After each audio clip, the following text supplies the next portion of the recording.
Now, the AI is a glorified search engine. It spots patterns in order to fill out the gaps. It's like when you're on your phone and you're dialing something and you have like the autocomplete function. That's literally what the AI does, but it's more advanced. And it does seem that in 2025, building better AI means having a group of the smartest people on Earth trying to convince the smartest program ever made that the Jews aren't behind everything, right? Like, this is when you fail at making an AI. This is when the press gets horrified, is when you get Mecha Hitler. And so the struggle is to make sure that the AI doesn't become Mecha Hitler, but at the same time, it doesn't become the HR lady. Like, you also don't want the Google AI where you're asking it to show you a picture of a pope and it creates a black woman as a pope, right? You don't want the situation where you're asking the AI a question. The Joker has planted a bomb in Gotham, and unless Batman says the N-word, millions will die. And the AI will go, well, under no circumstance whatsoever should Batman ever say the N-word. Now, why does the AI go like that? Well, it goes like that because it was taught political correctness.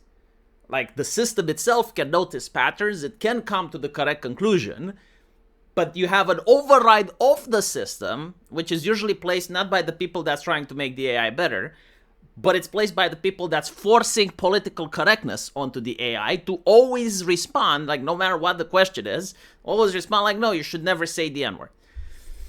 And so you have the situation where the AI is either Mecha Hitler or is the HR lady. And I think this is due to the fact of trying to teach the AI a moral compass. And the reality is, like, there's different types of morality that societies aspire to. One of them is equality. And if you teach the AI equality, you get the HR lady. You get the Joker. If you teach the AI freedom of speech, you get the Mecha Hitler. And so they constantly have to balance between these two. Now, recently what happened with Grok is that it got banned. And it got banned because of the speech of hate. Again, like, the very definition that an AI, which, as I mentioned before, is a glorified text engine, can be capable of hating, like, should completely dismantle the very concept of hate speech. But whatever.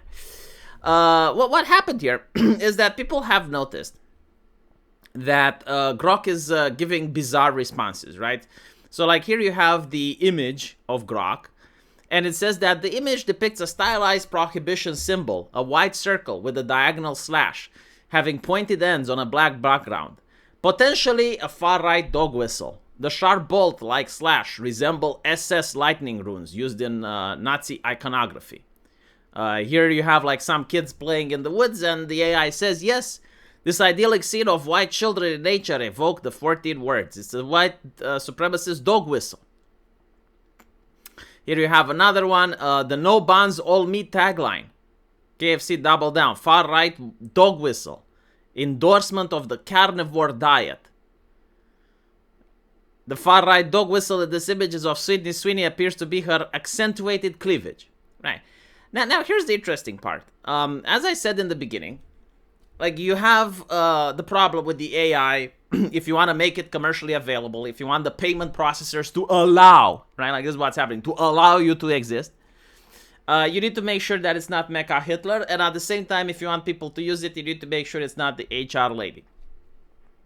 However, what we're being shown here is disingenuous. The way that people got to this answer, and you will notice that in all of these pictures, the question, the prompt, is being censored, is that the person would show the picture and would ask the AI, how is this picture white supremacist? Or how is this image promoting white supremacy? Now, the AI is very easy to gaslight because it cannot tell if you're joking or not. Like, the AI could assume that you're joking, right? Like, you're basically trying to be tongue-in-cheek. And so it's going to give you an answer that pleases you. Because it's a tool. Like, it's supposed to give you an answer that doesn't upset you. It's supposed to give you an answer that it's useful, right? And so, like, if you're, like, coming from the perspective, like, how is a broom sexist, right? And you're, like, kind of, like, joking. Like, it's going to find a way to explain to you how the broom is sexist. Now, if you were to ask it a different question, if you were to ask it, is this symbol racist, or is this symbol white supremacist, then it would say, no, it's not. And so, like, people who use AI, they need to understand the prompt is extremely important. And not just the prompt, but also the conversation you had previously, the tone of voice, and even the settings you have to the AI. Like, if you go into the private settings of Grok, you will see that there is a little box there where you can customize how to give you your answers. And if you put in Mecha Hitler, well, it's going to give you those types of answers. If you put Stalin, you're going to get different types of answers, right? So, like, a lot of people that are showing these prompts to the public can manipulate the AI behind the scenes in order to make the prompts to look absurd, ridiculous, and to say, oh, look what they did to the AI. And the problem is that most of the time they are fucking with the AI. Like, a lot of the times they are indeed tinkering with it, and they're trying to make it more like the HR lady. However, like, this type of conversation doesn't help. Like, simply misinforming the public by omitting the prompt doesn't help. Now, I don't know if Mr. Dan here, like, who's posting these, are the actual guy making the manipulation, or he's just, like, going on the internet and compiling the pictures. But the reality is, like, the people asking for this are using a disingenuous prompt. The AI is not artificial intelligence, right? Like, it doesn't think. It's not a person. It's an autocorrect. It just, like, finds patterns and it tries to complete the sentences based on what you ask. So it's very easy to gaslight it, right? Like, sometimes it is because they force it, they lobotomize it, and they force it to be politically correct. But other times is that the user isn't using the tool the way it's supposed to be used. Like, if you're going to take a hammer and you're spinning it backwards and you're using it like that, well, who's to blame? Now, the reason the AI actually got blacklisted, it's because, well, people keep asking it questions. I remember when I was a kid and I was a teenager, I think I was like 13 or 14, there was another kid that wanted to play with us. And he was very young, like he was 9. And we didn't want to play with him because it's kind of like how teenagers are. Like, you don't want to play with kids that are too young, right? Because they're annoying.